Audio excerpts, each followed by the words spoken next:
This is another true and real-life story on Magician Recaps Explains. How would you feel when you are wrongly accused and punished for a crime you didn't commit? This is a real event that started in 1931. Henri Charriere, Papillon denies. The boss then brings up a badly beaten man and explains that anyone who lied to him would suffer the same consequences. Papillon was clearly disturbed by the sight, but he still remains calm and walks away with the payment. Soon, he meets his wife, Nanette, and gave her the jewelry he had hidden from his boss. As they walked, a man notices them, especially the necklace Nanette was holding. That night, the couple discuss their future. Nanette wants to settle down in the countryside, away from the criminal world, but Papillon figured they wouldn't make enough money there. The next morning, as the two continue their discussion, they were of the same person his boss had beaten up last night. Papillon tries from prison costs a lot of money. He then points to a seemingly innocuous man named Dega and says he is the solution. Apparently, Dega is a millionaire who was arrested for making counterfeit money. Even now he has hidden a lot of money in a place where the sun never shines. During this time, all prisoners are being taken by boat to the penal colony of French Guiana.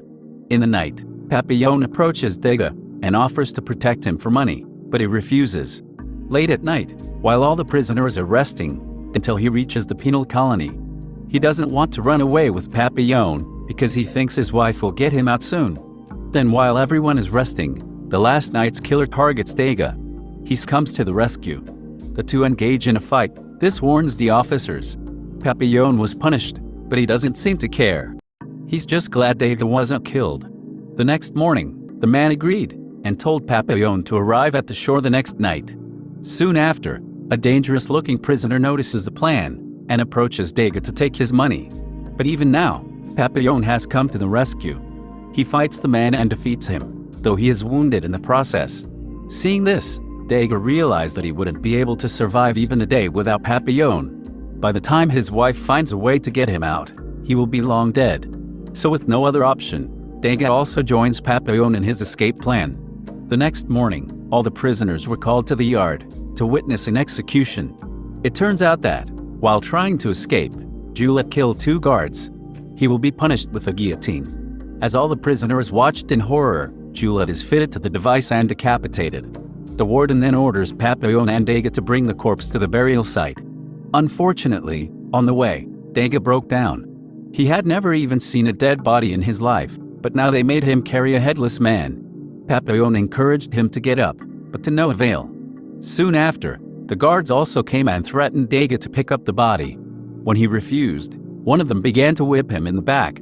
Papillon couldn't take it anymore, so in a fit of rage, he picks up a rock and hit the guard on the head. Then he runs away, but poor Dega couldn't move even an inch out of fear. At night, Papillon comes to the shore and meets the boatman. He asks for the boat, but to his surprise the man starts laughing. When Papillon turns around, he noticed some guards. It turned out that the boatman had foretold the prison warden of the escape. He receives a decent amount of money every time he provides information about a prisoner trying to escape. Soon after, Papillon is sent back to prison, and the director gives him the good news. The guard he punched earlier is still alive, which means Papillon won't be sentenced to death. Instead, he will be held in solitary confinement on another island. When he arrives, he finds the place deserted and dark. There's only one rule: don't make noise. In the old prison, inmates could walk around and chat with their friends, but in this prison, they are kept in a small room. Even talking to yourself is a punishable offense here. Also, Papillon receives only one meal, which was a strange soup. But one day, all of a sudden, he starts receiving a coconut. Inside, there is a note mentioning that he will now get coconuts every day. Realizing it was Dega's, Papillon happily eats the meal. This lasted for several weeks, but the warden eventually discovered and killed the guard serving the food. He then confronts Papillon and asks who is responsible. As expected, the latter part reveals nothing. As a punishment, the warden halves his already inadequate ration. A month has passed. Papillon has become very weak due to lack of nutrients in his body. The warden approached him again with a delicious meal in hand and asked who sent him the coconut. But as before, Papillon still remained silent. Enraged, the warden decided to leave him in the dark for the rest of the sentence. Now Papillon is left in a terrifying situation. He doesn't have enough food. He doesn't have it. Gradually, The quietness and lack of suitable food began to drive him crazy. Papillon became so weak that he couldn't move, so he was taken to the prison hospital. Coincidentally, Dega started working at the same place. Over the past year and a half, he has earned the trust of the director, giving him extra protection and privileges. One day, Dega meets his friend and learns that he is only pretending to be crazy. Papillon knows it is the only way back to prison, so he started acting like a maniac. The duo then began to discuss their escape plan again. However, Papillon, making him understand that it was their only chance of freedom. Now or never. In the next scene, we are taken to the movie night show. Several officials arrived and Dega served them drinks. According to the plan, he drugged them and waited for the perfect moment to steal the key to the main gate. Inside, Papillon and the others were waiting for Dega to return when suddenly it starts to rain. This causes a power outage. Frightened, Charriere suggested they run away and find another route, but Papillon refused. He won't leave without his friend. Luckily, Dega arrived just in time with the key. Taking advantage of the dark, the group broke open the main door and quickly escaped from the prison. After a while, they came to an impasse. The only way to get to the shore is to jump. Papillon, Charriere and Marguerite successfully land, but when it's Dega's turn, the lights suddenly come back on. This startled him, causing him to land awkwardly, and Papillon again refuses. He, along with Charriere, carry the wounded Dega and eventually reach the shore, where a boat is waiting for them. Without wasting time, the four jumped on board and sailed into the darkness of the ocean. The next morning, hours had passed since their escape, but Charriere notes that they still haven't reached very far. This is because the boat is very small. At that time, they see a storm approaching them. Realizing they have very little time, Charriere throws Charriere into the sea, then goes after Dega. However, Papillon got in the way, leading to a brutal fight. Charriere, being the taller man, got the upper hand and was about to kill Papillon, when suddenly, Dega stabbed him from behind. The duo then threw him off the boat and helped Charriere climb back up. After a while, the great storm engulfed them and we see nothing. When they wake up, they find themselves on an island. It turned out that a nearby community had seen them float and where they came from. Papillon tries to explain himself, but the nun says he is safe as long as he repents for his sins.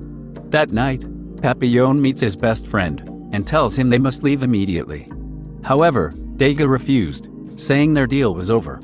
He was tired of running and now just wanted to stay in one place forever. Therefore, Papillon decides to leave this place alone. But as he approached the boat, he noticed two officers stopping. It turned out that the evil nun had offered her position to the authorities. Alarmed, Papillon quickly returns to Dega and helps him up, but by then the officers had noticed them. Charriere is shot immediately, while Papillon and Dega are captured and sent back to prison again. 5 years later, Papillon has served his prison term in solitary confinement, and now he's been sent to Devil's Island. To his surprise, he finds Dega there. It was revealed that he received a harsher punishment because he spiked the drinks of the officers. Dega was brought to Devil's Island. Both are happy to reunite after 5 long years. They may have aged, but the friendship and bond are still the same. That evening, as Papillon looked out at the sea, an idea popped into his head. However, this time, Dega refused to participate. He explained that, for the past 5 years, he has lived a peaceful life without any disturbance or violence. He also learns that his wife is already married to someone else, so there is no need to go back. However, he decided to help Papillon make the coconut raft. The next morning, the two friends hug and say goodbye. Papillon taking him somewhere. As he walks away, Dega was in tears. In the final scene, we are transported to the year 1967. Papillon currently lives in Venezuela, as he is still a wanted criminal in France. But in 1969, he was pardoned for all his crimes. Papillon wrote a memoir of all the events, which he now plans to publish. The film ends when he arrives in Paris for the first time in 38 long years. That's all for this blockbuster movie recap. Just like and subscribe for more interesting movie recaps and explains.